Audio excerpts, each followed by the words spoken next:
सुखो बुद्धानं उपादो सुखासधम्मदेशनां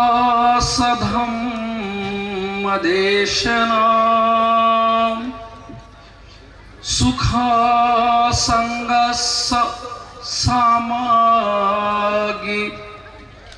समगाणं तपो सुखो।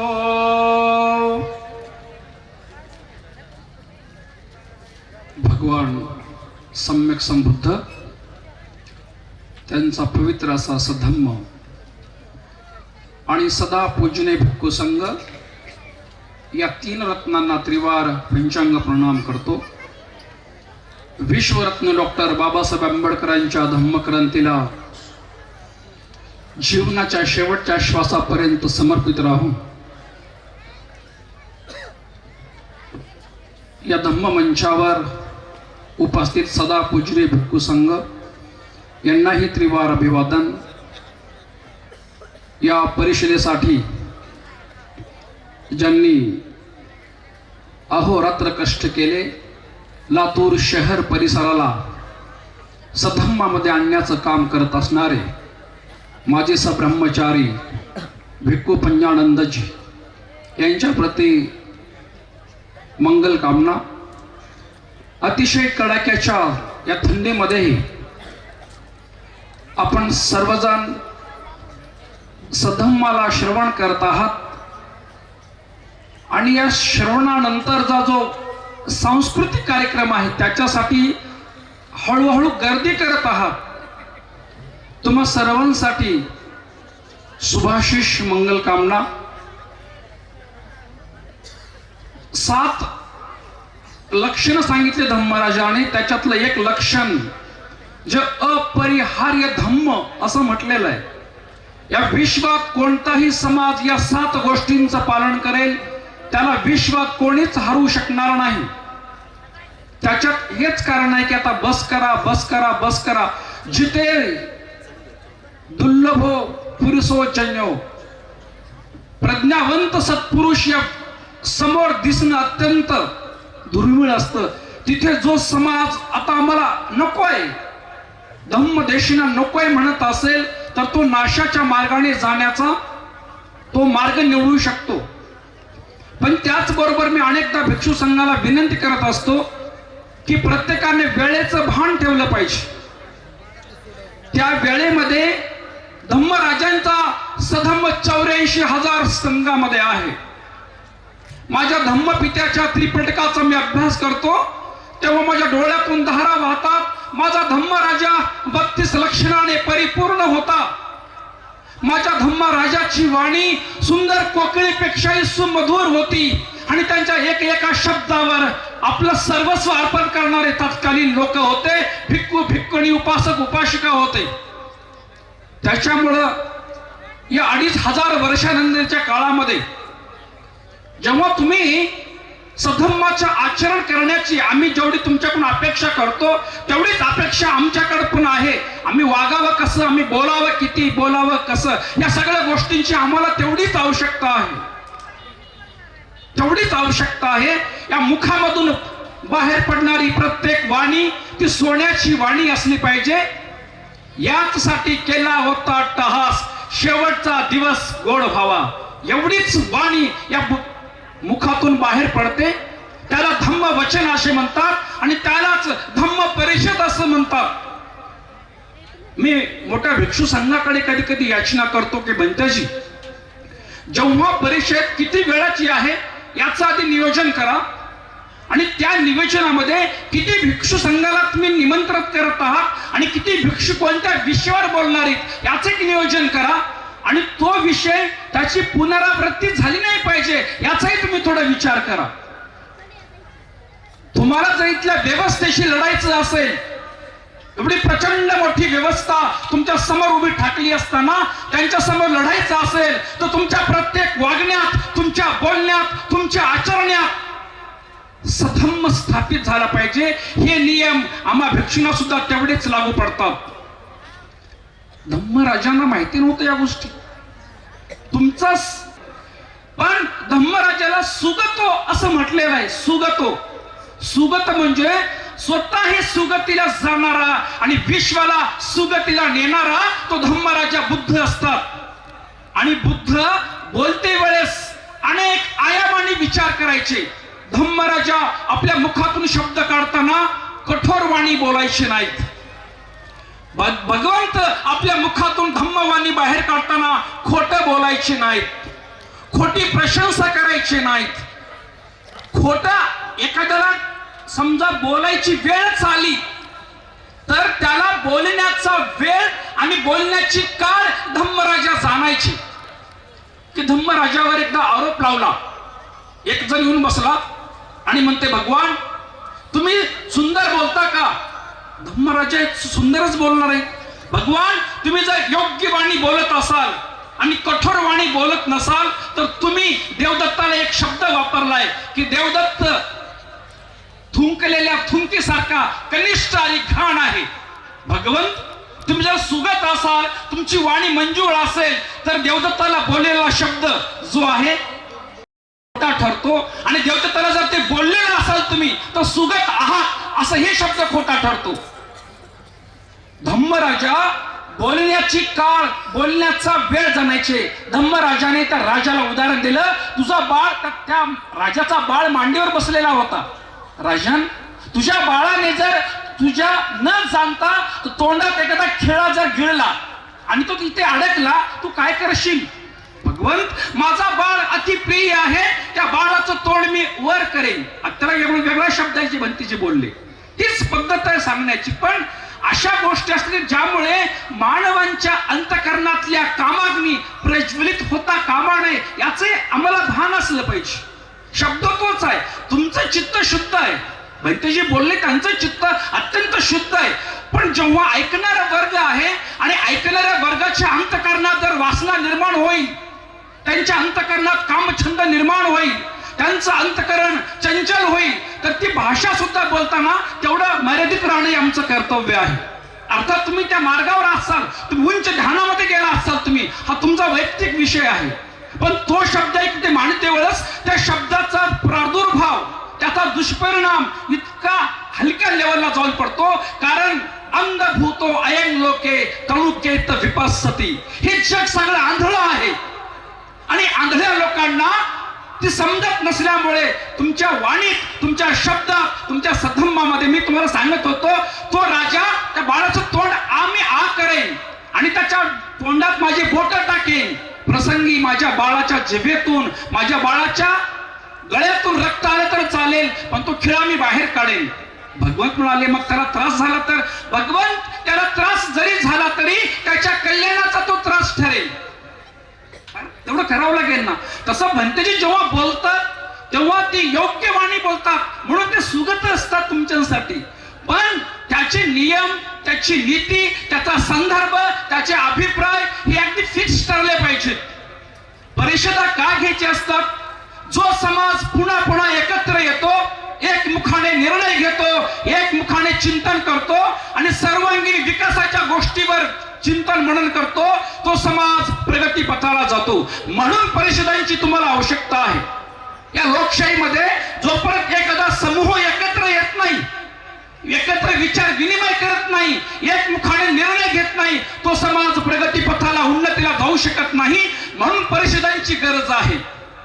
जर 10 लाख रुपये खर्च होत असतील तर त्याला 10 लाखाचं सुद्धा नियोजन असलं पाहिजे. किती वाजता परिषद सुरू होणार आहे आणि सुरू झाल्यानंतर कोणत्या भंतेजीला कोणता विषय द्यायचा आहे आणि त्या विषयाच्या बाहेर भंतेजी तुम्हाला 40 मिनिटं आहेत, 50 मिनिटं आहेत, 1 तास आहे आणि त्याच्यामध्ये तुम्हाला या सूत्रावर बोलायचं आहे. म्हणजे समाजामध्ये हा मॅसेज जोपर्यंत जाणार नाही तोपर्यंत आपली उन्नती, विकास होणे शक्य नाही. कारण समगानन तपो सुखो असं म्हटलेलं आहे. समग्र रूपाने एकत्र येऊन तपश्चर्या करणारा समाज तो कधीही प्रगती पथाला जातो.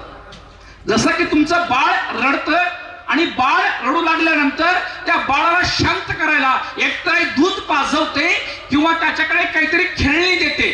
बाळा ही खेळणी घे, वाजवते, दाखवते, काहीतरी त्याला होते. तसं पयानंदाचा संकल्प आहे की नवीन काम चालू असताना तुम्ही लोक जर आम्ही जर इथं कार्यक्रम ठेवलाच नसता गायकांचा आणि संध्याकाळी 8-9 पर्यंत आहे तो तुम्ही आलेच नसते आणि आले असते तर 5-6 ला निघून गेले असते. हे तुम्हाला खेळणं दिलेलं आहे, तुमच्याकडे खेळणं. ही खेळ नाही की हे रात्री झुंझुन वाजणार खेळ नाही. हे वाजत सकाळपर्यंत बसा. जो समाज नाच गाण्यामध्ये गुंग असतो त्या समाजाची प्रगती विकास होणे शक्य नाही. तुम्हाला जेव्हा तुम्ही ज्याला तुम्ही जातीवादी म्हणता, माझ्या शब्दात जगात कोणी जाती, तुम्हाला या चिंतनामध्ये काहीतरी क्रांतिकारी विचार तुमच्याकडे आले पाहिजे. बाबासाहेब तेव्हा सांगून गेले, 14 सप्टेंबर 1947 ला बाबासाहेबांनी एक मंत्र दिलेला आहे, तुमचा वेळ, तुमची शक्ती आणि तुमची संपत्ती तुम्ही व्यर्थ घालवू नका.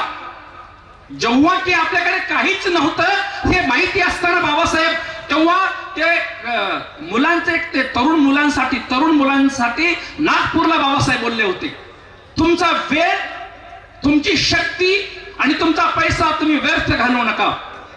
एक भंतेजी आमचे असतात मुंबईला चैत्यभूमीला, संघपालशी आहेत आणि बाजूला सगळं ते स्मशानभूमी आहे बाजूला आणि दररोज 4, 5, 10, 20 तिथे डेड बॉड्या जळत असतात. तर तिथे बाजूला समुद्रामध्येच त्याची अंत्यविधी ते करतात. तर अंत्यविधी करायला तिथे ब्राह्मण अनेक आहेत, त्यांचे जे काही असतील त्या, तर ते भंतेजीशी ते मित्र आहेत, ते आता दररोज एकत्र बसणं उठणं करणं. तर त्या ब्राह्मणाच्या एक माणसाने भंतेजीला आपल्या मुलाच्या लग्नाला बोलवलं. दादर मध्येच एक छोटासा हॉल केलेला आहे, त्या हॉलमध्ये या म्हणे भंतेजी. तर भंतेजी बरोबर त्यांनी म्हणले 12ला आणि वेळेवर सुरू झालं. तर ते भंतेजी म्हणाले की त्या लग्नामध्ये फक्त 15 लोक होते आणि भंतेजी दुसरे 16वे होते. अरे ते म्हणे तुमच्या जातीत एवढे लोक आहेत, तुमचे जे नातेवाईक आहेत, गणगोत आहेत, हे तर आहेत, पण ज्याच्या तुम्ही त्या क्रिया केल्या, ज्या काही केलेल्या असतील समुद्र ठिकाणी येऊन, तर ते सुद्धा तुमचे ज्याला क्लायंट म्हणा, ज्याला अजून काय म्हणायचे म्हणा, ते सगळे मिळून 2-3 हजार तरी असतील. आता एक ब्राह्मण म्हणजे तो एक त्या धर्माचं नेतृत्व करणार आहे, अनेक धार्मिक असल्यामुळे ओळखी असतील. तर तो ब्राह्मण भंतेजीला म्हणतोय की बाबासाहेबांनी तेव्हा 1947 ला 19 सप्टेंबरला एक शब्द वापरलेला होता तुम्हा बौद्धांसाठी म्हणे, तरुणांनो आपली वेळ, आपली शक्ती, आपला पैसा वाया घालू नका. तो सिद्धांत आम्ही ब्राह्मण लोक पालन करत आहोत, आम्हाला जास्त खर्च करण्याची गरज नाही. आणि तेवढं पुढे म्हणतंय की जे तुम्ही एवढं गाणे एवढी कारण आमच्याकडे मॅन पॉवर नाही आणि आम्ही तुम्हाला समोरासमोर युद्ध लढा करू शकत नाही, पण करत राहणार असं तर सहज बोलता बोलता भंतेजीला म्हणाल. 15 लोक विराट कोहलीच्या लग्नाला 50 लोकांपेक्षा कमी होते. मी जर तुम्हाला सांगून गेलो तुमच्या बाळांची तुम्हाला लग्न करायचे आणि तुमच्या माझ्या बापाने बाबासाहेब आंबेडकरांनी जर म्हटलं असेल की तुमचं संपत्ती वाया घालू नका, तुम्ही 2-2, 3-3 लाख हुंडे देता, 2, 5, 10, अरे 1-2 लाखाचे फेटे बांधता तुम्ही लोक. तुम्ही सांगायचं की जोपर्यंत तुमचं चांगलं होणार नाही, नोकरी लागणार नाही, हे 5 ते 10 लाख तुमच्या बँकेत ठेवा, व्यापार, उद्योग, व्यवसाय, नोकरी काही करा, पैशांची बचत करा. या महाराष्ट्राला विकत घेण्याची ताकद बौद्ध लोकांमध्ये आहे. पण धुंद नशा चाललेली आहे. मग या परिषदेमध्ये हे ठराव झाले पाहिजेत. हे ठराव, आता मी विषय भटकू शकतो, शेवटी मी माणूस आहे, काय बोलणार आहे एकटा. आणि कुणाशी मी युद्ध करू. धम्मराजा म्हणतात या विश्व माझ्याशी भांडतं, मी कुणाशी भांडू. धम्मराजाच्या मागे त्या मागंदी या नावाच्या का ब्राह्मण बाईने माणसं लावले. श्रमण गौतम उंट आहे, गाढव आहे, घोडा आहे, मूर्ख आहे. श्रमण गौतम नरकात जाणार आहे 10 शब्द अपशब्दांनी. तेव्हा धम्मराजा आनंदाला म्हणाले, आनंदा हे जग माझ्याशी भांडतं रे, मी कुणाशी भांडू. शांतीचा संदेश देणारा, जगाला या व्यवस्थेत, सुंदरशा व्यवस्थेत बसवणारा धम्मराजाचा हा सधम्म सांगण्यासाठी सुद्धा वेळ, काळ, नियोजन असणं आपल्याकडे गरजेचं आहे. भिक्षू संघ इतका महान आहे, त्यांच्याबद्दल मला बोलू शकत नाही, माझी क्षमता नाही, आणि एवढ्या खुल्या मंचावर मी भिक्षू संघाबद्दल काय बोलू शकणार नाही. कारण जेव्हा माझे जन्म झाले होते तेव्हा या लोकांची, महान भिक्खूंची दीक्षा आहे, अथांग चिंतन आहे. पण तुम्हाला तुमच्यातला जो अभाव आहे, तुमच्यातल्या काही गोष्टींचा अभाव तुम्हाला दूर करावा लागेल. जो समाज सप्त अपरियाय धम्मराजा म्हणतात, पुन्हा पुन्हा एकत्र येत असेल, पुन्हा पुन्हा एकत्र बसत असेल, विचार विनिमय करत असेल, तो समाज प्रगतीपथाला जातो. मग ही गोष्ट आम्हाला पण लागू पडते. धम्मराजा म्हणाले, अमावस्याला आणि पौर्णिमेला भिक्खूंनो तुम्ही एकत्र या, एकत्र येऊन पातिमोक्षाचं पालन करा आणि एकमेकाबद्दल धार्मिक चर्चा करा, सधम्माची चर्चा करा, धम्म प्रचाराची चर्चा करा. अरे महिन्याला नाही, 6 महिन्याला तरी एकत्र आलं पाहिजे. आम्ही कुणी दीक्षा कधी घेतली हे पाहिलं पाहिजे, कोण भिक्षू काय बोलतोय हे पाहिलं पाहिजे, कुणाला विपश्यनाचा अभ्यास आहे का, त्रिपिटकाचं चिंतन करतो का, मनन करतो का, हे सुद्धा काळाची गरज आहे. कारण इथल्या व्यवस्थेची टक्कर द्यायची असेल तर एक आदर्श भिक्षू, दर्शनशास्त्रातले महान, लोकांची मन जाणणारे, धम्मराजाची एक विशेषता आहे. धम्मराजाच्या सभेमध्ये 1 लाख लोक असायचे आणि त्यांच्या 32 लक्षणातला एक लक्षण आहे की 1 लाख लोकांच्या सर्वात शेवटी धम्मराजाचा आवाज जायचा, सुमधुर आणि कोकिळेसारखा. भगवंताच्या सभेमध्ये कुणाला जर खोकला लागला तर ती बाई म्हणायची, माझ्या धम्मराजाची वाणी माझ्या कानावर पडायची नाही, आणि कानावर पडली नाही तर माझं कल्याण होणार नाही, तू शांतपणे तोंडावर रुमाल देऊन खोकेल, असं त्या बाया म्हणायच्या. रात्रंदिवस सधम्माची प्रवचन चालायची त्या काळामध्ये. त्या सुवर्ण काळाचे साक्षीदार व्हायचं असेल, कारण ज्याचे आदर्श महान असतात ती लोक निश्चित महान असतात. तुम्ही महान आहात, आपण निश्चित महान आहोत, पण प्रत्येकाला कमी वेळेमध्ये तुम्हाला नियोजन करावं लागेल. थायलंड देशात जर तुम्ही गेलात ना तर तिथे नाव टाकल्याबरोबर त्याचा पूर्ण बायोडाटा येतो त्या भिक्षूचा. कुठे राहतो, दीक्षा कधी, प्रवजा कधी, शिक्षण कधी, ह्याला बोलता येतं का, ह्याला वागता येतं का, सगळं त्याच्याकडे चालतं. आता समजून चला, लातूर जिल्ह्यामध्ये कोणता भिक्षू आला, लातूर शहरात आला तर सर्वप्रथम त्याने पयनंदाकडे आलं पाहिजे, बंतजी तुमच्या जिल्ह्यात मी आलेलो आहे म्हणून. मग ह्यांनी मला कुठून आलास क्लिक केल्याबरोबर तिथलं त्याचं गाव नाव दिसलं पाहिजे. कोणी बी येतो, सिद्धांत चुकीचे मांडतो, दान मागतो, इकडे तिकडे जातो. म्हणून तुम्हाला सामंजस्यपणे एकत्र बसण्याची भूमिका जोपर्यंत येणार नाही तोपर्यंत आमची उन्नती होणे नाही. बघा, भिक्षू संघावर चिखलफेक चालते. पूजने भदंत उपकोपची महास्तवीर यांच्यावर चिखलफेक केली मागे. पयंजीला एवढा त्रास दिलेला आहे. आता काल अहमदपूरला परिषद झालेली आहे आणि जिथे भिक्षू तिथे आमचे हेच भिक्षू आले होते, धम्मसेवकजी महास्तवीर. मग तुम्ही म्हणलं पाहिजे की गेल्या 20 वर्षापासून या सधम्म सेवक महावीर आहे, आधी त्याला विचारा प्रथम. तिथे मला यायचं असेल तर मी विचारेन, भिक्षू महावीर तिथे आहे त्याला विचारा. मग समाजातले काही लोक भिक्षू संघातही फूट पाडालेत आता. मग तुम्हाला जायचे कुठे जेव्हा या व्यवस्थेशी तुम्हाला लढायचं असेल? तुम्ही ट्रेनिंग पाहिलं का? मी कुण्या जातीचं, धर्माचं, पंथाचं नाव घेणारा व्यक्ती नाही. समग्र त्रिपिटकाचा अभ्यास करण्याचा प्रयत्न करणारा चिमुकला जीव आहे. पण धम्मराजा अशोकाची एक वाणी मला आठवते, त्याचा शिलालेख सापडलाय. जो दुसऱ्याच्या धर्माची टीका करतो तो स्वतःच्या धर्माची कबर खोदतो. जेव्हा तुम्ही इतरांना वाईट म्हणाल ना, ते तुम्हाला चांगलं कधीच म्हणणार नाहीत. इथल्या व्यवस्थेशी जर तुम्हाला लढायचं असेल, आता 22 विषय निघालेला आहे. तुम्हाला प्रत्येक ठिकाणी तुमचे मापदंड क्लिअर पाहिजे. किती त्याला म्हणजे त्याच्यावर जोर द्यायचा आहे, ती आज गरज आहे का? मी म्हणतो 22% याला मानणार नाही, त्याला मानणार नाही, त्याला मानणार नाही. म्हणून तुम्ही बुद्ध होता का तुम्ही? या व्यवस्थेमध्ये मला झोप लागत नाही. कधी कधी एका गावात गेलो मी, तिथे आपले 5 घर आहेत. त्या 5 घरामध्ये लग्न होतं, मला बोलवलं ते बीड जिल्ह्यामध्ये. कसं आहे, जाती आता कशी चालते. 4-5 घरात त्यांनी गाणं लावलं. त्यांनी भीमा कोरेगाव, भीमा कोरेगाव, आता तर 14 कोटी तुम्हाला कापून टाकू गाणं. यांची गाणे किती विचित्र आहेत. मग ते कुठेही कारण कारण लावतात कापून टाकतात, तुमची फेरत घेत नाही. तो नाशिककडे जो मुलगा मेला ना रिंगटोन लावल्यामुळे, याच्यावर चिंतन मनन करणं गरजेचं आहे. झाला बामणाचा जावई, झाला बामणा.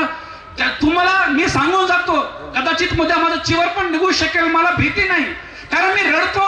मला तुमच्यासाठी मी काय करू सांगा? मी जीवन अर्पण करतो, मी जळून मरतो तुमच्यासाठी, तुम्ही सांगा फक्त.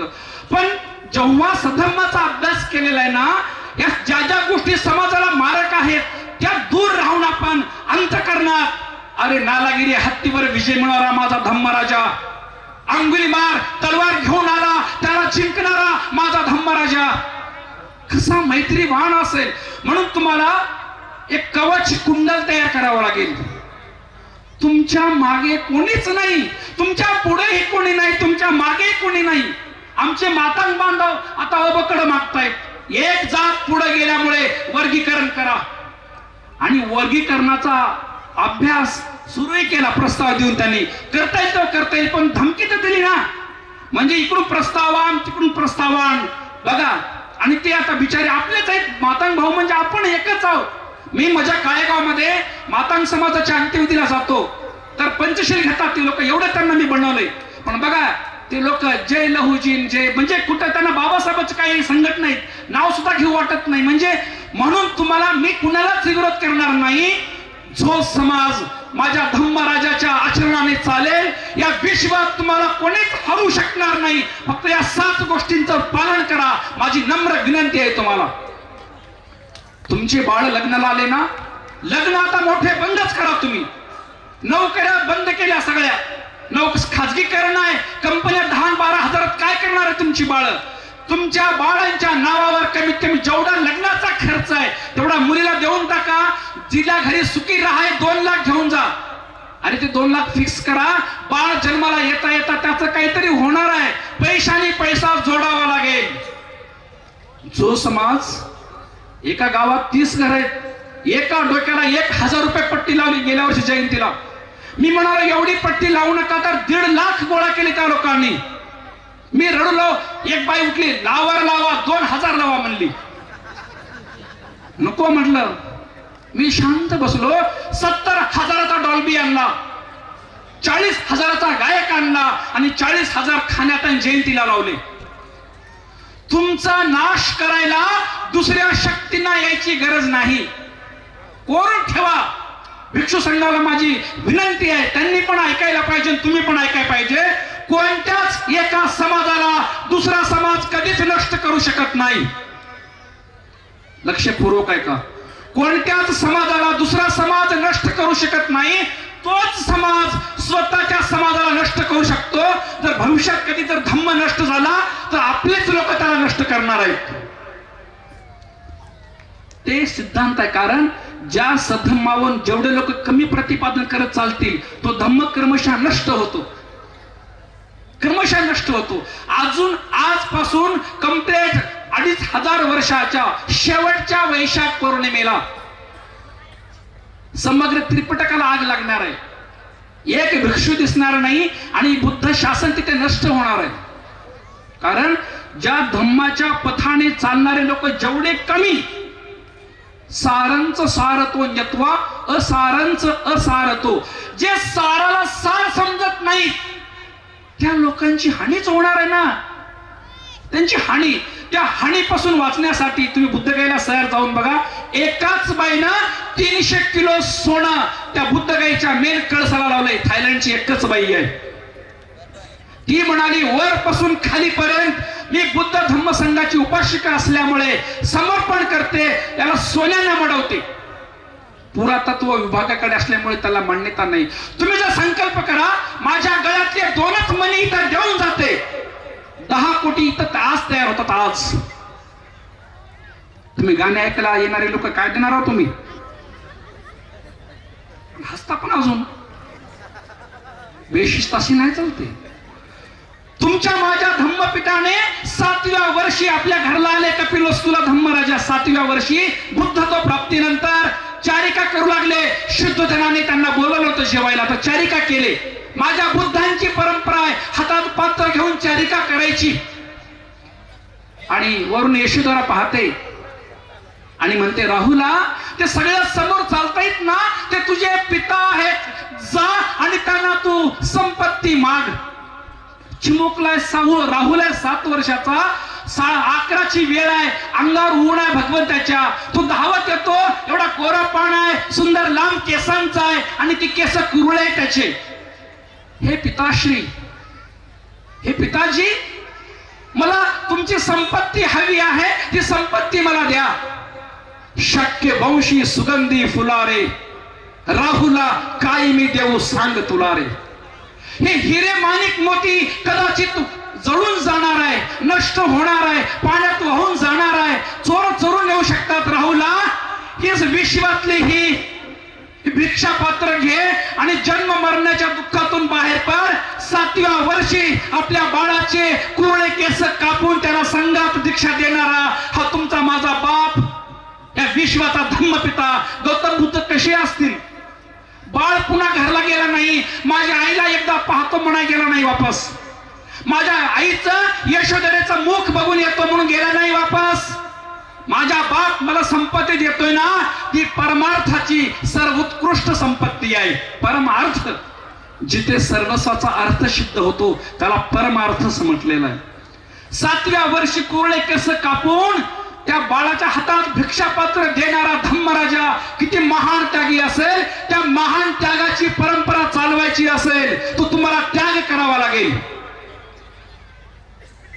भिक्षूंना बोलून, भिक्षुबद्दल अपशब्द वापरून, अरे तुमचं राजनीतिक जीवन जगा ना तुम्ही, आम्ही तुम्ही चोऱ्या करा, चला, आमचं काहीच म्हणणं नाही, काही वाईट वाटलं वाईट करा, पण इकडे येताना नम्र तर होऊन या ना तुम्ही. हा भिक्षू तसा आहे, तो तसा आहे, तो तसा आहे, हे करू नका. हे सामाजिक नाशाचं कारण ठरणार आहे. कारण हा तो त्यागाचा इतिहास आहे धम्मराजांचा. त्या राहुलाला, सर तुमच्या माहितीसाठी, त्या राहुलाला एके दिवशी जागा भेटली नाही झोपायला. सगळ्यात ज्येष्ठ भिक्षूंनी जागा घेतली तर राहुल एवढा विनम्र आहे. धम्मराज त्याला म्हणायचे, राहुला तू एवढा विनम्र बन, एवढा तू गोड बन की दुसऱ्याच्या अंतःकरणात जागा ठेव, कधी उद्धटपणाची भाषा करू नको. राहुल रात्रभर धम्मराजाच्या संडासच्या रूम मध्ये जाऊन बसला, पण एकाही भिक्षूला म्हणला नाही माझा बाप बुद्ध आहे, मला जागा का देत नाहीत म्हणून. पहाटे 2-2:30 वाजता धम्मराजा उठले आणि खाकरले तर राहुल त्यांच्या पायाला लागला. राहुल, काय रे बाळा राहुल, भगवान मोठ्या भिक्षूंनी जागा पकडली, मला भेटली नाही भगवान. धम्मराजाच्या अंतःकरणात धम्म सव्यक झाला. सम्यक संबुद्धाच्या बाळाला असं असू शकेल तर बाकीच्यांचं काय? सारीपुत्राला बोलवलं, अरे वेड्या, जर जे चांगल्या घरची श्रीमंत माणसं आहेत, आपल्या बाळाला जर दीक्षा द्यायची इच्छा असेल आणि त्या बाळांची व्यवस्था होत नसेल तर संघ वाढेल का? आजपासून जो दीक्षा देईल तो त्याचा बाप असेल, पालक असेल, त्याला मोठं होईपर्यंत, धम्माची ट्रेनिंग देईपर्यंत दूर जाता कामा नाही. मग आम्हाला नवीन भिक्षूंना ट्रेनिंगची गरज आहे. भंतेजीकडे मोठं विद्यालय आहे, धम्मसेवक भंतेजीकडे मोठे 50-100 कर्मचारी आहे, तेवढं मोठं आहे. पण एकदा त्यांना 10 वर्षाखाली म्हणालो, मी लहानच होतो, पण माझ्या अंतःकरणात काय माहित नाही, भंतेजी ठीक आहे तुमचं कॉलेज आहे, तुमचे हॉस्टेल्स आहेत, मुलांचं आहे, मुलींचं आहे, पण आम्हाला धम्मसेवक भंतेजी असे हवेत, इथून 2 किलोमीटर लांब एक 10 एकर मध्ये सुंदर आश्रम असणारे, तिथे बसणारे, ध्यान करणारे आणि भिक्षूंच्या कुटे असणारे, त्रिपिटक शिकवणारे आम्हाला भंतेजी हवे. जेव्हा तुम्ही इथं भाषण करताय ना, सुंदर गोष्ट आहे, त्याच्याबद्दल आम्हाला नाही, पण हे तुम्हाला नवीन परंपरेसाठी, नवीन भिक्षूंसाठी तुम्ही संकल्प करायला पाहिजे की मी एक मोठं 10 एकर मध्ये ट्रेनिंग सेंटर उभा करतो, तेव्हाच खऱ्या अर्थाने आमच्या नवीन भिक्षूंना ट्रेनिंग मिळू शकेल. केवळ इथे बोलल्याने, केवळ आल्याने हे प्रश्न भागणार नाहीत. आम्हाला पालीच येत नाही. आता भंतेकडे एवढं मोठं कॉलेज आहे, तिथं 5-10 भिक्षूच पाहिजे शिक्षक म्हणून, आणि 10 भिक्षूंना 1-1 लाख पगार असेल, 10 लाखातले 20-20 हजार आजूबाजूच्या सगळ्या गाव तिथं बुद्धवार करा म्हटलं पाहिजे. म्हणजे तुम्हाला मी हे का सांगतोय, हे काना सांगायला पाहिजे, माईकवर नाही, कानामध्ये. कारण इथली व्यवस्था प्रचंड मोठी आहे. बौद्ध लोकांच्या मागे कोणी नाही, पुढे कोणी नाही, हा प्रश्न आहे. आणि इथल्या व्यवस्थेशी जर तुम्हाला लढायचं असेल तर तुम्हाला सगळ्या गोष्टींचा उहापोह झाला पाहिजे. केवळ इथे येऊन 1-2 घंट्यामध्ये त्या भाषेमध्ये तत्वज्ञान सांगून चालणार नाही, हे प्रॅक्टिकली आपल्याला तुम्हाला करून घ्यावं लागेल. सम्राट अशोकाला निरोप आला श्रीलंकेतून महेंद्राचा, आता संघमित्राला पाठवा श्रीलंकेमध्ये. आता तिथल्या राजकुमार्या, तिथल्या राण्या धम्माची दीक्षा घेण्याची इच्छा करतायत. अशोकाने आपल्या बाळाकडे, संघमित्रेकडे बघितलं.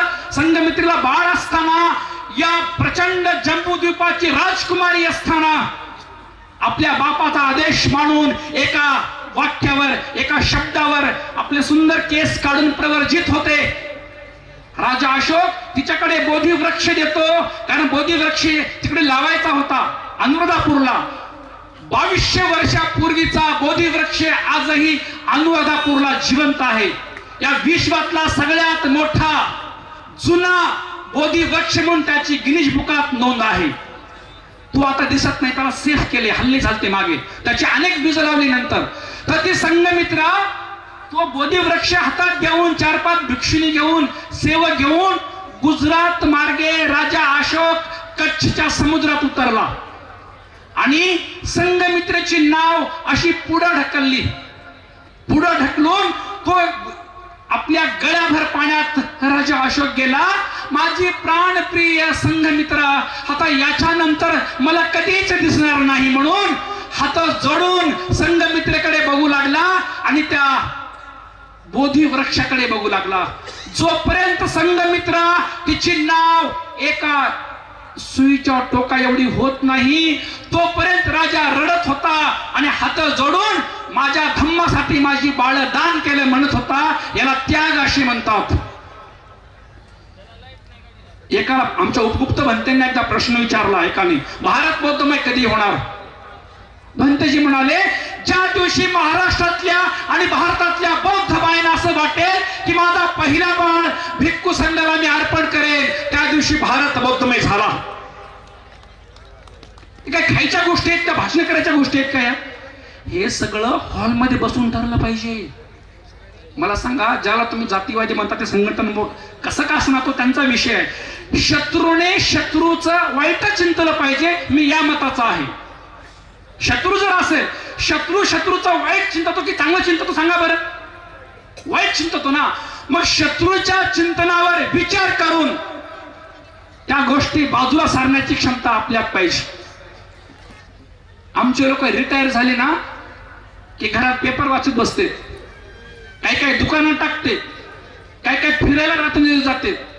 आणि त्यांची लोक रिटायर झाले, क्लास अधिकारी रिटायर झालं की बायकोला म्हणताय, हे पेन्शन तू आणि बाळ आता मी त्या संघटनेचं काम करायला जाणार म्हणते. आता मी नाव घेणार नाही, रेकॉर्डिंग आहे आणि मी भित्रा व्यक्ती आहे, कुणा जातीचं, धर्माचं, पंथाचं नाव घ्यायची मला इच्छा होत नाही. हा फरक आहे. बाबासाहेब म्हणतात, ब्राह्मणाच्या बाईचा नावाच घेऊन टाकतो, ब्राह्मणाच्या बाईला डोहाळा लागतो. जिल्ह्याची कलेक्टरची जागा कधी खाली होईल, माझा बाळ कलेक्टर कधी बनेल, या ब्राह्मणाच्या बाईला डोहाळा लागतो. फरक किती आहे बरं का. उद्याचा परिणाम मला माहिती नाही, माझ्यासाठी काय होणार आहे ते. मी लय मोठं चॅलेंज घेतले हातावर, जे कुणी महाराष्ट्रात घेतलं नाही ते चॅलेंज घेऊन बोलतोय अजून. डोहाळा, आणि तुम्हाला डोहाळे लागतात हे तबल्याचे, पिटीचे, सुराचे वाद्य वाजवायचे. नाश अटळ आहे, नाश अटळ आहे. कारण गर्भात बाळ महामायेला जेव्हा स्वप्न पडलं, तिच्या स्वप्नामध्ये सफेद हत्ती आला आणि सफेद कमळ घेऊन आला. हे महामाया, मी तुझ्या पोटी जन्म घेऊ इच्छितो. त्याच दिवशी आषाढ पौर्णिमेला सकाळी तिने अष्टशील घेतलेला आहे, 4 लाख दक्षिणा दान दिलेले आहेत. आणि आपल्या झोपेच्या कक्षेत गेल्यानंतर तिला स्वप्न पडतं. स्वप्नाचा अर्थ तिला सांगितलं जातो की तुझ्या पोटी दिव्य बालक येणार आहे आणि विश्वाचा अंधकार दूर करणारा बालक येणार आहे म्हणून. मौल्यांनो, बाळाला जन्म देताना 100 वेळा विचार करा. जेव्हा नवरा बायको एकत्र येतात तेव्हा लय मोठी जबाबदारी आहे तुमच्याकडे. शील पालन करून, धम्माचं तेजस्वी तप करून, एकमेकाला विचार विनिमय करून बाळाला जन्माला घाला.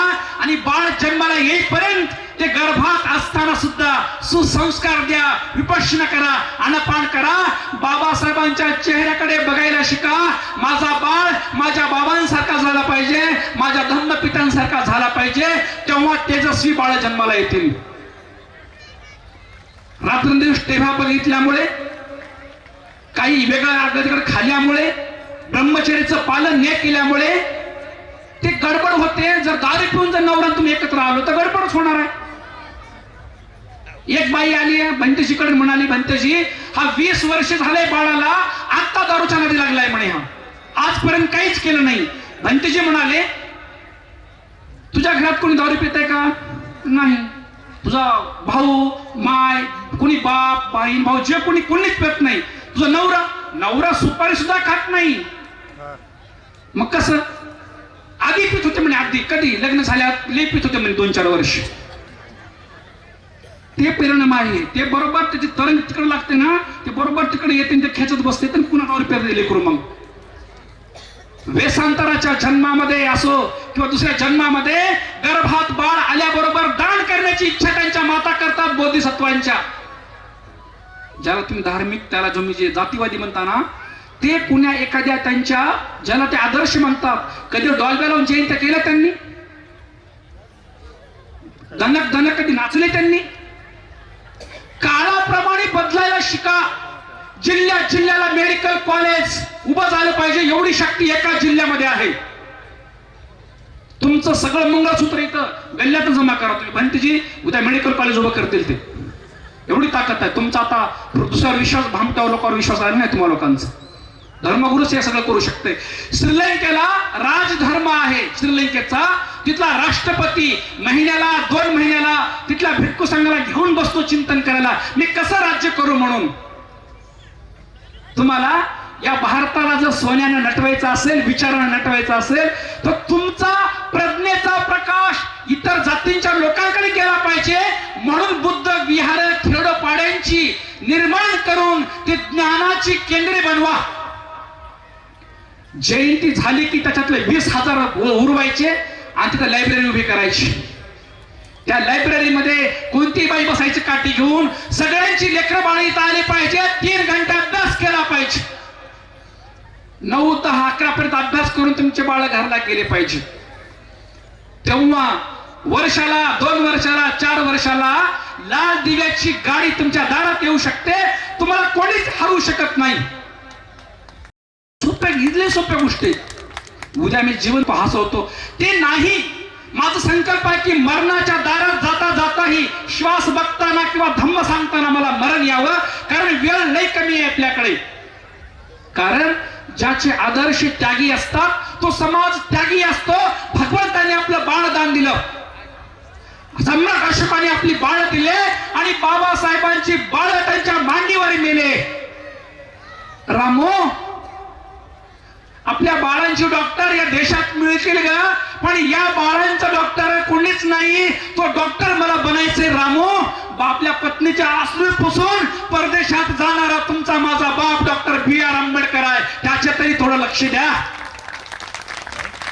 बाबासाहेब म्हणाले की माझ्या जीवनातलं मीठ निघून गेलं. माझा राजरत्न दिसायला सगळ्या बाळामध्ये सुंदर होता आणि सगळ्या सुंदर बाळाला मूठ माती देताना माझ्या अंतकरणाला काय विजा झाल्या मी सांगू शकत नाही. त्या बाळाला नवीन कपडा भेटला नाही. बाबा म्हणाले मी बॅरिस्टर आहे म्हणून मला लोक घाबरत नाहीत. मी लय शिकलो म्हणून मला घाबरत नाहीत. मी चारित्र्यवान आणि शीलवान आहे म्हणून या भारतातले सगळे विरोधक मला घाबरतात. बाबा म्हणाले मी उच्च कोटीतला एक सदाचारी व्यक्ती आहे आणि म्हणून या भारतातल्या कोणत्याही तत्कालीन नेत्यांची बाबांच्या नजरेला नजर लावण्याची ताकद नव्हती. अरे त्याची बाळ तुम्ही आहात. तुमच्याकडे बघताना हे सगळ्या जाती धर्माचे लोक एका बाजूला येतात आणि तुम्ही एकटे असता. कुठेही मंत्रिमंडळात असो, समाजात असो, गावात असो, हे आपल्याला निळं की भगवं चालते. कुठं थांबलं तरी ग्रामपंचायतला कसं सांगा तुम्हाला. मग जेवढ्या जेवढ्या गोष्टीमध्ये तुम्हाला सर्वांगीण विकास करता येईल तेवढ्या तुम्हाला करावं लागतं, भावनिक होऊन चालणार नाही. बाबासाहेब खिशामध्ये ब्रेड ठेवून जायचे परदेशामध्ये, शिकायला पैसा आणि राहायला वेळ नाही माझ्याकडे. बाबासाहेबाला एकदा बाहेर हाकलून दिलं त्या ग्रंथपालनं, इथं खायला मनाई आहे, पावाचे तुकडे खाऊन तुमचा माझा बाप शिकला, त्याची बाळा आहात तुम्ही. या महाराष्ट्राला नव्हे देशाला विकत घेऊ शकता, एवढी पैसा, एवढी शक्ती, एवढं सगळं काही तुमच्याकडे, फक्त टॅक्टिस बदलावे लागतील. कसला माणूस बसले प्राचार्य लोक ते आमचे, काय सर किती सुंदर बोलले ते. असल्या 4-10-20 लोकांनी एकत्र येणं गरजेचं आहे, एकत्र येऊन त्याग समर्पण करणं गरजेचं आहे, तेव्हाच खऱ्या अर्थाने समाजाचा विकास आहे. शोकांतिका आहेत लोकांना, गाणे आम्हाला नावं लागतं तुम्हाला एकत्र येण्यासाठी.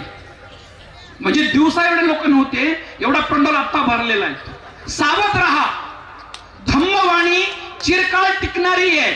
तुम्ही म्हटलं पाहिजे की धम्मराजांचा उपदेश आम्ही प्राणपणाने ऐकू, पण त्या विषयाला न्याय देणारे तसेच भिक्षू पाहिजे, ही तेवढंच खरं. त्या विषयाला न्याय देणारा, त्या विषयावर मास्टरी असणारा, तेवढाच भंतेची आमची विनंती आहे. तुम्हाला 30 मिनिट आहेत, 30 मिनिटात एवढाच विषय मांडा, पण सुंदर मांडा. मग त्याच्या पुढचा विषय दुसऱ्या भंतेजीला.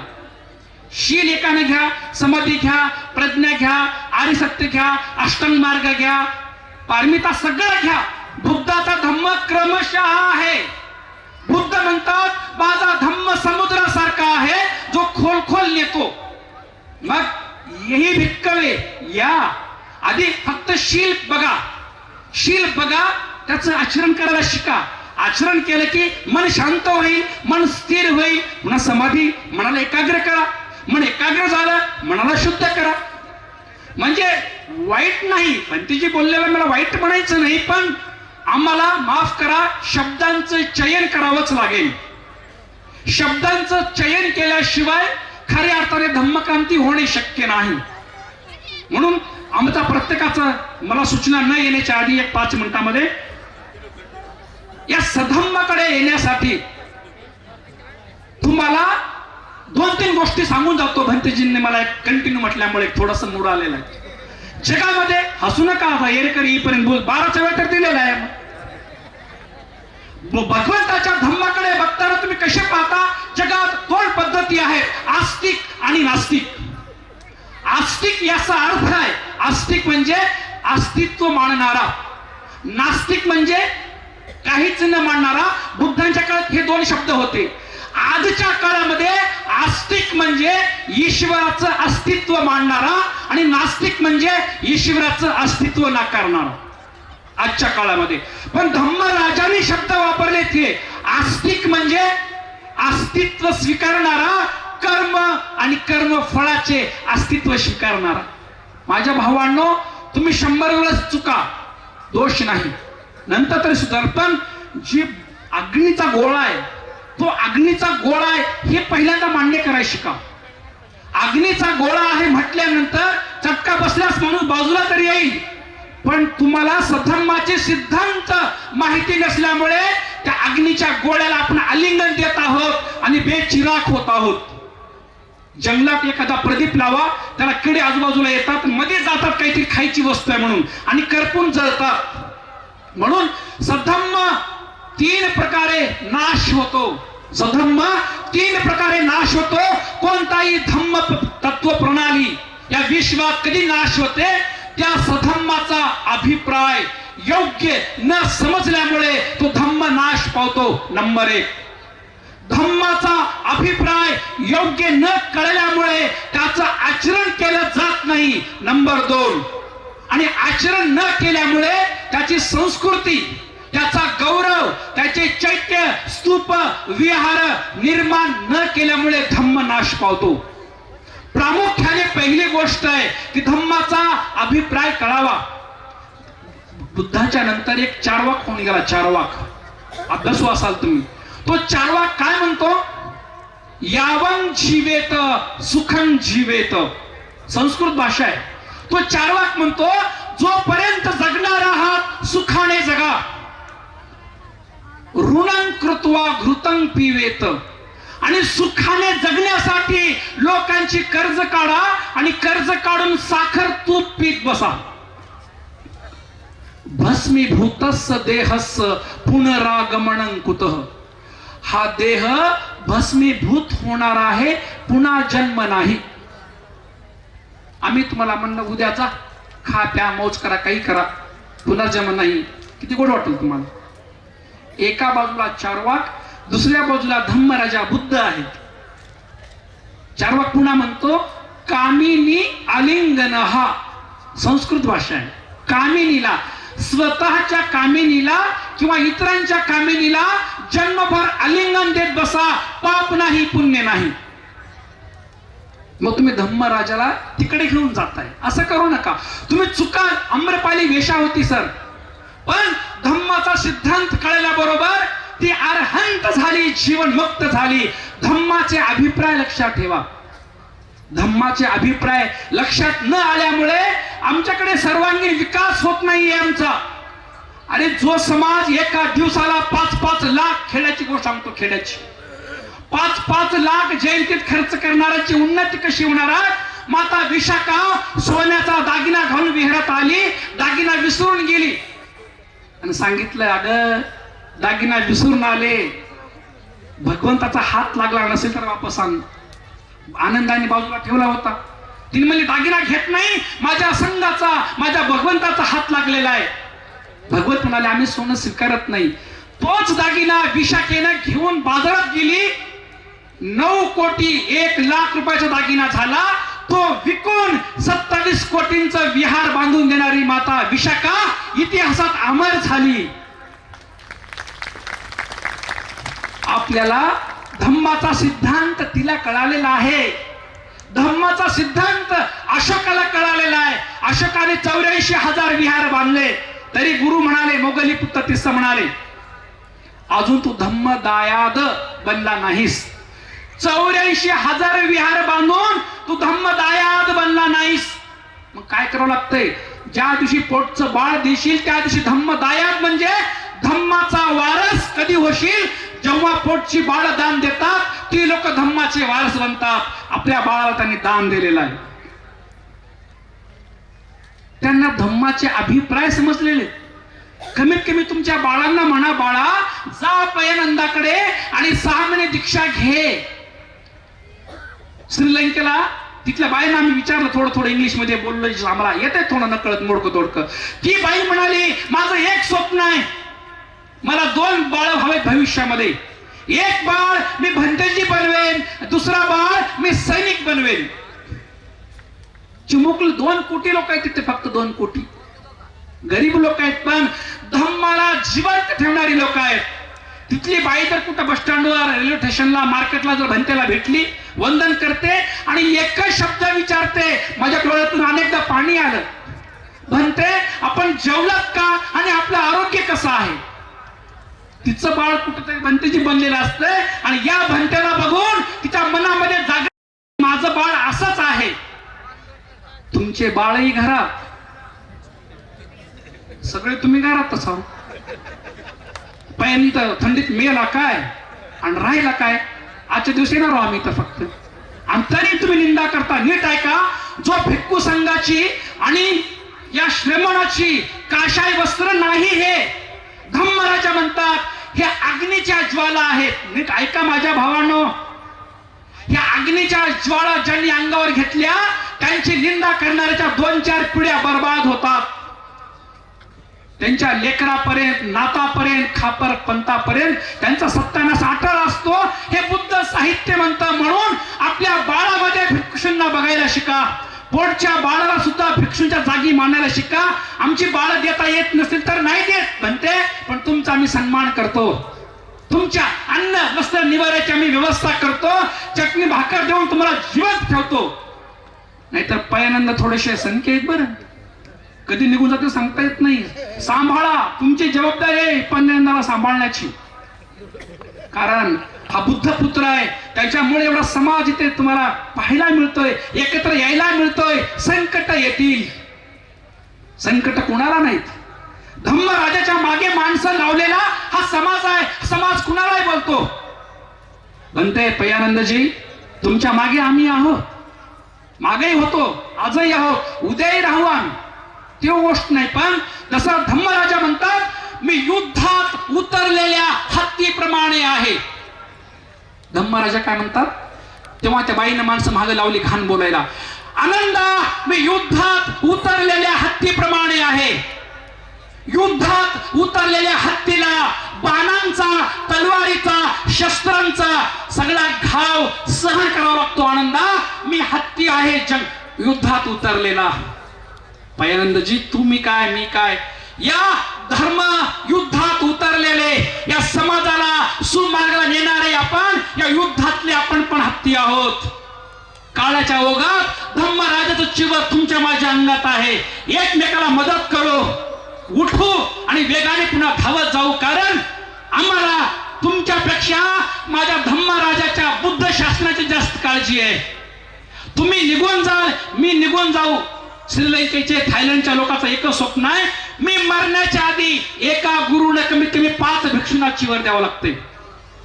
मी मरण्याच्या आधी 5 लोकांना मी तयार करून मरतो. कारण माझा धम्म अजून 2500 वर्षे, म्हणजे धम्मराजा म्हणाले माझा धम्म 5000 वर्षे चालणार आहे. 5000 वर्षाच्या शेवटच्या पौर्णिमेला समग्र त्रिपिटकाला आग लागणार आहे. समग्र बुद्धाचे जेवढे धातू आहे, धातू त्याला तुम्ही अस्थि म्हणता, ते धातू बुद्ध याला एकत्र येऊन तिथे त्यांना आग लागणार आहे. आणि त्या दिवशी पासून बुद्धं शरणं गच्छामी ऐकू येणार नाही. तुमच्याकडे धम्माला 2500 वर्षे अजून नेण्याची जबाबदारी आहे. म्हणून जो समाज आपल्या 7 गोष्टीमध्ये, धम्मराजाची एक गोष्ट आहे, जो समाज आपल्या नगरामध्ये आपल्या भिक्षू संघाची व्यवस्था करतो, अन्न वस्त्र निवारा देतो, त्यांचा गौरव करतो, मान सन्मान करतो, त्यांच्याकडून धम्म ऐकतो, तो समाज कधीच नाशाला प्राप्त होत नाही. ह्या सगळ्या गोष्टी तुम्हाला अंतःकरणात तुमच्या कोराव्याच लागतील. पहिला घास जेव्हा खाल्ला, तुमचा बाळ भिक्षू होत नसेल हरकत नाही, पहिला घास खाताना एवढं विचारा, माझा पयानंद आहे, माझ्या बाळासारखा आहे, त्याने काही खाल्लं असेल की नाही, एवढं म्हणा, भारत बौद्धमय होणार. एवढं तरी म्हणायला शिका तुम्ही. एवढं येत नसेल तर, म्हणून म्हणालो, कोणत्याच समाजाला दुसरा समाज नष्ट करत नाही. तोच समाज भविष्यामध्ये त्या समाजाला, त्या धर्म तत्व प्रणालीला, त्या विचाराला नष्ट करू शकतो. म्हणून सद्धम्माचा अभिप्राय लक्षात तुम्ही ठेवा. कर्म आणि कर्माची फळं असतात. मी 100दा चुकेन, 101दा चुकेन. आमची श्रीलंकेला फिरू लागलो, एक मुलगा असा सिगारेट ओढत थांबला होता, तो आपलाच आहे, पण पटकन आम्ही हॉटेलमध्ये जातो आणि ते पटकन फेकलं आणि पटकन पाया पडला. तो बघा, तो चुकला असेल, आज उद्या परवा मार्गात येईल, पण मी चुकीचं करतो हे त्याला माहिती आहे. इतर यावं आहे भारतामध्ये, आमच्या तोंडावर धुरा मारतात कधी कधी. आता उद्या इथं बघा गुटके किती यायचं भंतेजी, आमच्या काळेगावला असो, इथं असो, गुटके आम्हाला यायचं लागतं इथं येऊन. म्हणून भंतेजी जरी कठोर भाषा असली धम्मस्वी भंतेजींची, पण त्या अँगलने बरोबर आहे. पण माझा दोष आहे, मी समजू शकलो नाही त्यांच्या भाषणाला, म्हणून मला वाटलं की काही शब्द टाळलेच पाहिजे, तिथे तारतम्य नाही. कारण लोक त्याच्या पुढे एक शब्द जातात, अजून इमॅजिन करते हा शब्द असा आहे, मग त्याचं असं होतंय, ते कळत नाही काय बोलायला ते. कारण हे उच्च लेवलचे आहेत का भंतेजी, उच्च लेवलच्या भिक्षीने तीच भाषा वापरली पाहिजे, नाही तर त्याचा अर्थ गैरअर्थ निघू शकतो. म्हणून तुम्हाला सद्धम्माचे अभिप्राय समजावेत. म्हणून चार्वाकाकडे जायचंय की बुद्धांकडे जायचंय हा विचार करा, हरकत नाही. पालन आज होईल, उद्या होईल, परवा होईल. धम्मराजा म्हणाले, भिक्खूंनो, एक वेळ अशी येणार आहे, म्हणजे 5000 वर्षाच्या शेवटीचे 2-4-5 वर्षात, सर 5000 वर्षे जेव्हा होतील पूर्ण, त्याच्या पहिले 5 ते 10 वर्षात अशी वेळ येणार आहे की ते धम्म नष्ट होण्याच्या तयारीत असल्यामुळे बुद्धं शरणं गच्छामी ऐकणं शक्य होणार नाही. तेव्हा एखादा धार्मिक राजा घोषणा करेल, कुठेही तुम्हाला बुद्ध धम्म संघाची महती सांगणारा भेटला तर त्याला घेऊन या, मी ₹1,00,000 द्यायला तयार आहे. क्वचित मिळणार, क्वचित, करोडो लोकात एखादा.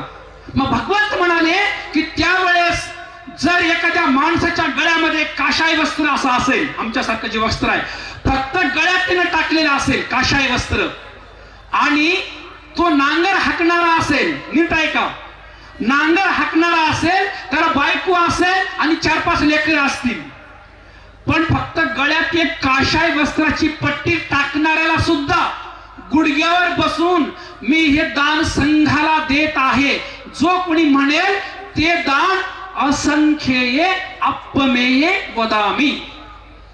नीट ऐका, बुद्ध म्हणतात बुद्ध धम्म संघाला स्मरून दिलेलं दान त्याची असंख्य कल्पापर्यंत त्याची तुलना नाही, तो उच्च गतीला प्राप्त होतो. अरे येणारे बुद्ध आहेत याच कल्पामध्ये.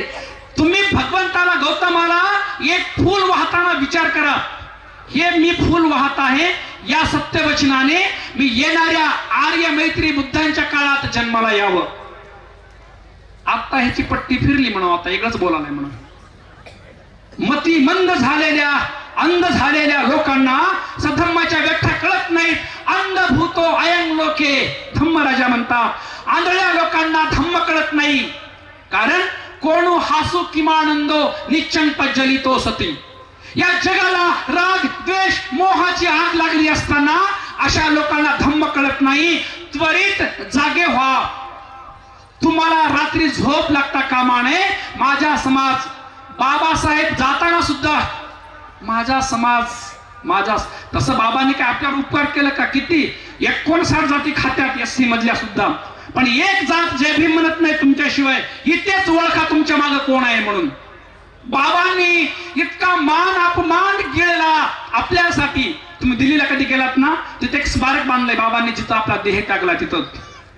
तिथे पहिलं जेव्हा मंत्रिमंडळ अस्तित्वात आलं राष्ट्रपती आणि पंतप्रधानांचं, त्यांच्या सगळ्यांच्या सह्या आहेत, तुम्ही बघितलात चाल. तर ती गाईड आम्हाला बाई मुलगी सांगत होती, त्या गाईड मध्ये नंबर 1 ला सही क्रमशः राष्ट्रपतींची असते, पण पंडित नेहरूंना घाई सुटली होती. त्यांनी पट 1 नंबरला सही केली आपली, मी तर पंतप्रधान म्हणून. राजेंद्र प्रसाद आला राग, मी राष्ट्रपती तो कशी काय सही? त्यांनी त्याच्या डोक्यावर सही केली. दोघांची सही अशी जुळूनच आहे, चिटकूनच आहे एकमेकाची, वर्चस्वाची सही आहे. ती मुलगी आम्हाला म्हणाली क्रमशः या विश्वातला एवढा महान प्रज्ञावंत बुद्धिवंत ज्ञानीवंत प्रज्ञा सूर्य डॉक्टर आंबेडकरांची क्रमशः 3 नंबरला तरी सही पाहिजे म्हणाली. पण इथल्या व्यवस्थेत तुमच्या माझ्या बापाची 28व्या नंबरला सही आहे, आणि सही करताना तो अपमान गिळून गालाच्या गालात स्मित हास्य करून तुमचा माझा बाप सही करत होता आणि म्हणत होता 28व्या नंबरला काय, सगळ्यात शेवटी सही करा. माझ्या बाळांचं मी काय करून ठेवले फक्त मलाच माहिती आहे. गालात हसत होते बाबासाहेब. बाबा प्रत्येक वेळी मागा आले 4 पावलं. ही विनम्रता तुमच्यात आली पाहिजे. पुणे करारामध्ये काय झालं, बाबासाहेबांना रक्ताची पत्र आले. बाबासाहेब गांधींची तब्येत खराब होत चाललेली आहे, तुम्ही तुमचं मागणी मान्य करा, नाही तर तुम्ही जिवंत राहणार नाहीत, तुमचा समाज जिवंत राहणार नाही. प्रज्ञावंताला भविष्याचे वेध असतात. बाबांनी लई विचार केला. बाबासाहेब अस्वस्थ झाले. रात्र रात्र माझ्या या दलितांचे मी अधिकार कसे डावलू, पण ते अधिकार प्राप्त करून घ्यायला हा समाजात जिवंत नसेल तरी अधिकारांचं मला काय करायचे म्हणून तो पुणे करार बाबांनी मागे घेतला. 4 पावलं मागे येऊन बाबासाहेब शांत बसले आपल्यासाठी. तुम्ही एकमेकाला कोणी करावं हा प्रश्न आहे तुमच्या समाजात. ज्या लोकांची पोट भरलेली असतात ना, त्यांच्यात अहंकार जास्त आलेला असतो. अहंकारापोटी तुमची एक जयंती नीट होत नाही, खेड्यातली होत नाही, शहरातली नीट होत नाही, आणि तुम्ही एकमेकाचा हिशोबी नीट देत नाही. ती वरच्या क्लासची जी जात आहे ना, मी नाव घेत नाही, ती म्हणते हे साखरणी मरणारी जात आहे, ह्याला विष का टाकायचं. काही काही लोक भीती घालते, ह्याला संविधान बदलल, त्यांना बदलल, त्यांना बदल. माझा आक्षेप आहे या गोष्टींवर जे कोणी बोलते ते. बाबासाहेब म्हणाले, उदाहरण दिलं बाबांनी, एखादी नाव चालत असते आणि त्या नावावर 100 लोक बसलेले असतात. एखाद्या खोडकर माणसाला वाटतंय त्या नावेला आपण होल करावं, त्याला छिद्र करावं. एखाद्या मूर्ख माणसाला वाटतंय आणि नाव भर मध्ये आहे. बाबा म्हणाले, किती प्रज्ञावंत आहे बाबा, अरे वेड्या, तू हो नाही करशील, छिद्र करशील, आधी दुसरे लोक मरतील, शेवटी तरी तुला मरणं आहेच. घटना बदलली ना तर देशामध्ये रक्ताच्या नद्या वाहतील आणि तुम्ही एकटे त्याला सावरू शकत नाही. देश बेचिराख होईल. स्वातंत्र्य, समता, बंधुत्व, न्यायाची शिकवण जे नाकारतील, तुम्ही एकट्याने काळजी करून फायदा नाही, आणि काळजी केली तरी तुमचं काही चालत नाही. 140 कोटी लोकांपैकी 1 कोटी तुम्ही नाही, काय करणार करून बदलली घटना, काय करणार आहोत तुम्ही? कवच कुंडल करा जेवढं तुमच्या ताब्यात आहे. त्या वज्जी लोकाला अजातशत्रू जिंकू शकला नाही. भगवंताकडे गेला, भगवान मी एवढं चिमुकलं राज्य, माझं मगजचं मोठं राज्य मी जिंकू शकलो नाही भगवान. भगवान म्हणाले, अजातशत्रू, जो समाज पुन्हा पुन्हा एकत्र येतो त्याला कोणीच नष्ट करू शकत नाही. जो समाज एकत्र येऊन विचार विनिमय करतो त्याला कोणी नष्ट करू शकत नाही. जो समाज आपल्या महिलांचा मान सन्मान करतो त्याला कोणी नष्ट करू शकत नाही. जो समाज आपल्या नगरातल्या म्हाताऱ्या लोकांचा मान सन्मान करतो त्याला कोणी नष्ट करू शकत नाही. जो समाज आपल्या नगरामध्ये बुद्ध विहार बांधतो, चैत्य बांधतो, स्तूप बांधतो त्याला कोणी नष्ट करू शकत नाही. जो समाज आपल्या नगरामध्ये विद्वान भिक्खूंना बोलवतो, त्यांची धम्मदेशना ऐकतो, त्याचं प्रतिपादन करतो, त्याला कोणी हरवू शकत नाही. अजातशत्रू म्हणला, भगवान म्हणजे त्याचा सेनापती म्हणला, ते वर्षकर आला होता बुद्धांकडे, भगवान एवढ्या गोष्टीपैकी एक जरी फॉलो करतील तरी आम्ही त्यांना हरवू शकत नाही. तो गेला. अजातशत्रूने आणि वर्षकर ब्राह्मणाने एक कूटनीती केली. राजा गादीवर बसला आणि वर्षकर ब्राह्मण सेनापती खाली बसला. अजातशत्रूने त्याला चूक काढली, त्याला हाकलून दिलं नगराच्या बाहेर, मुंडन केलं, गाडीवर बसून हाकलून दिलं. गेलं तर वज्जी लोक दयाळू होते, धार्मिक होते, शूरवीर होते, पण त्यांचा तिथंच घात झाला की त्यांनी त्या वर्षकराला आपल्या नगरात घेतलं. नगरात घेऊन जिथं इथं पद होतं गुरुचं, ते गुरुचं पद दिलं. आणि गुरु असल्यामुळे सगळ्या लेकरांना शिकवायचा, राजा महाराजांच्या राजकुमारांना शिकवायचा. राजकुमार शिकवता शिकवता एकाला हळूजवळ बोलून घ्यायचा आणि कानातच बोलायचा, घरी काय जेवण बनवलं. त्याचा मित्र बाजूलाच होता, म्हणलं जे अमुक भाजी बनवली, जा बस. त्याला बोलायचा, शेतात काय पेरलं, कानात बोलायचा, कानात सांग म्हणायचा मला. ते दोघं म्हणले, तुला काय संबंध? म्हणलं मग भाजी काय केली. म्हणे असं होतं का रे गाडवा? म्हणे पहिल्यांदा गाडवा म्हणले मित्राला मित्र, कारण एवढं चिमुकलं राज्य होतं, कुणी कुणाला काहीच म्हणलं नाही. एकमेकाच्या तिथे वेशीला एक बेल होती आणि ती बेल मारल्याबरोबर शिवाच्या आतंकाने सगळे युवक, सगळे माणसं वेशीवर यायचे आणि एक माणूस 10-10, 20-20 लोकांना कापायचा. त्यांचे हृदय मजबूत होते त्या लोकांचे, आपल्या राज्याविषयी त्यांचा तो तन्मयतेचा भाव होता. पण भांडण झालं दोन मित्रांचं.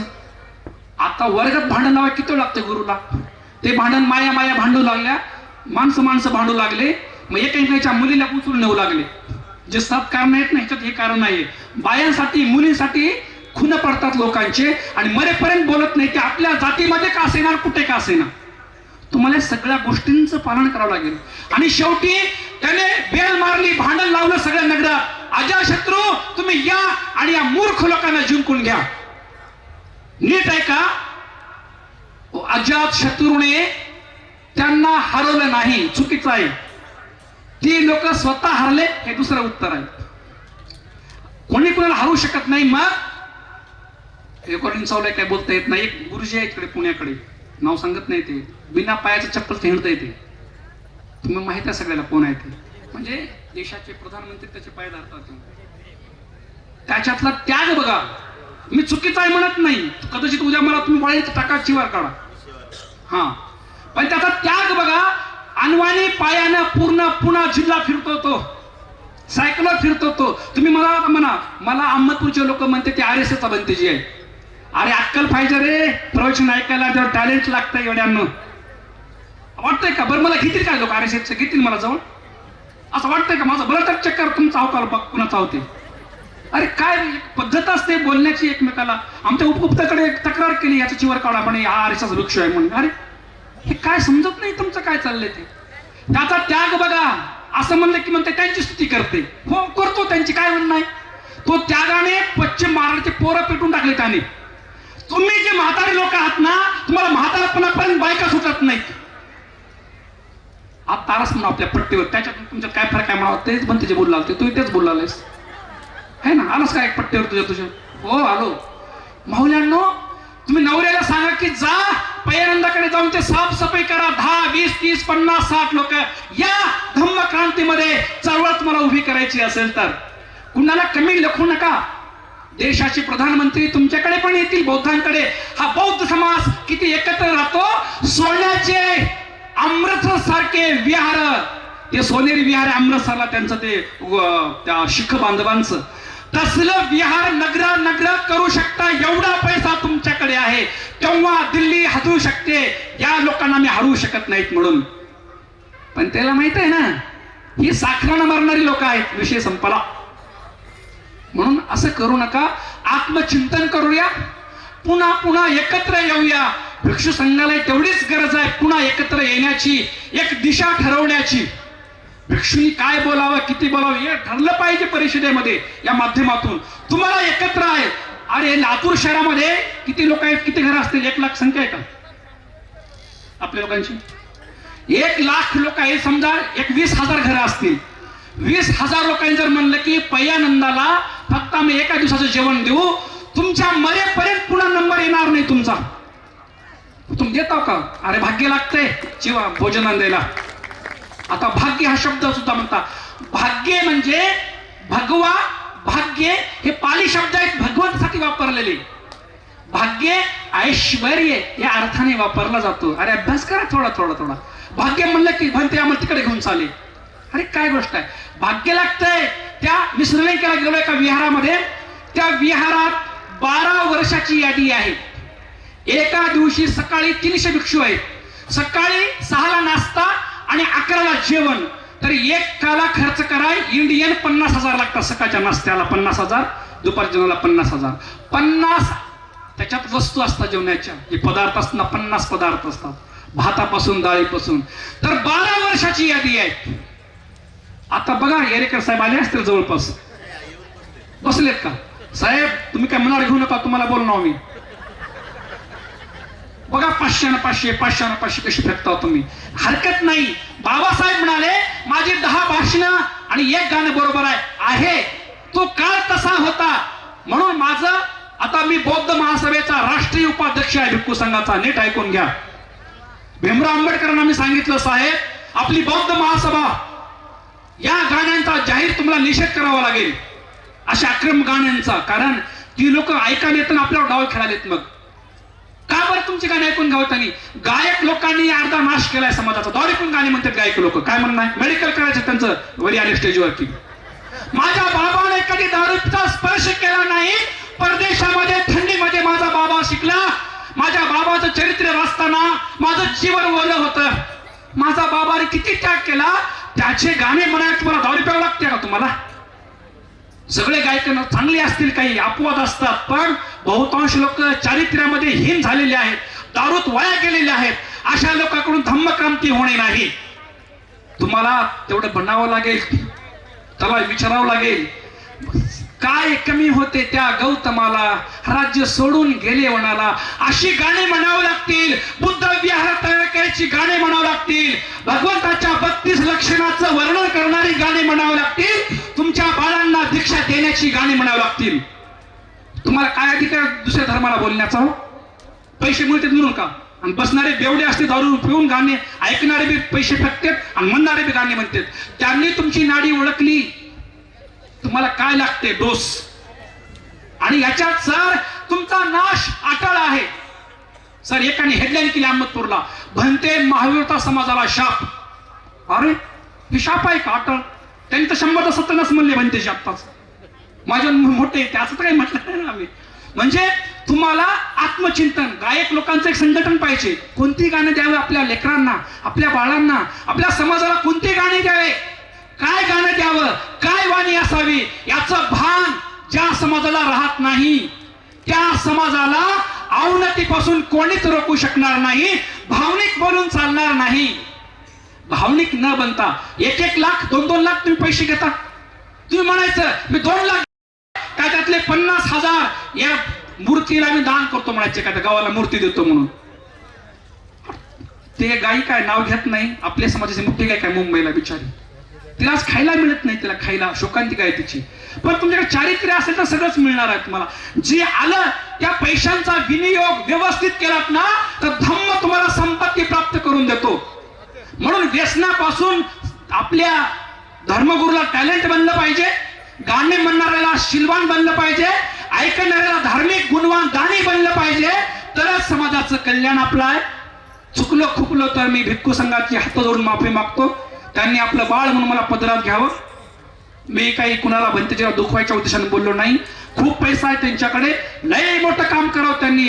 50-100 भिक्षू सेंटरला ठेवावेत, आम्हाला घडवावं, तेव्हाच खऱ्या अर्थाने काहीतरी होऊ शकतंय. केवळ ते यावं 2 घंटे बोलावं, याच्यामुळे तुम्ही सुधारणार नाही ते आम्हाला माहिती आहे. तुमचं तुम्ही काय करायचे करून घ्या. या सत्यवचनाने या भूमीला सोन्याचं स्वरूप प्राप्त व्हावं. इथून धम्माचा धम्मक्रांतीचा उपदेश घराघरामध्ये जावा आणि तुमच्या सर्वांचं जय मंगल व्हावं एवढी सदिच्छा व्यक्त करतो. अप्पय्यानंदाला दीर्घ आयुष्य प्राप्त व्हावे, त्यांच्या सोबत त्यांच्या मागे आम्ही उभे आहोत. आपण वेगाने पुढे चला. हे धम्मक्रांतीचा रथ, या रथाला एका बाजूला तुम्हाला आणि आदर्श लोकांना बाजूला चालून आपल्याला ओढायचंय. म्हणून भीमा तुझ्या मताचे 5 लोक असते असं म्हणाले या वामनदादा. 5 लोकांना सोबत घ्या घेऊन. तेव्हा त्यांना आवडलं, कारण ते तेव्हा तिकडेच होते. पण जेव्हा इकडे आले बाबा म्हणाले माझ्या जीवनात एकच काम राहिलंय, धम्माचा प्रचार आणि प्रसार. हे शेवटचं काम तुम्हाला तुमच्या डोक्यावर घेऊन चालायचंय. एवढंच बोलतो, इथेच थांबतो. भवतु सब्ब मंगलम, भवतु सब्ब मंगलम, भवतु सब्ब मंगलम.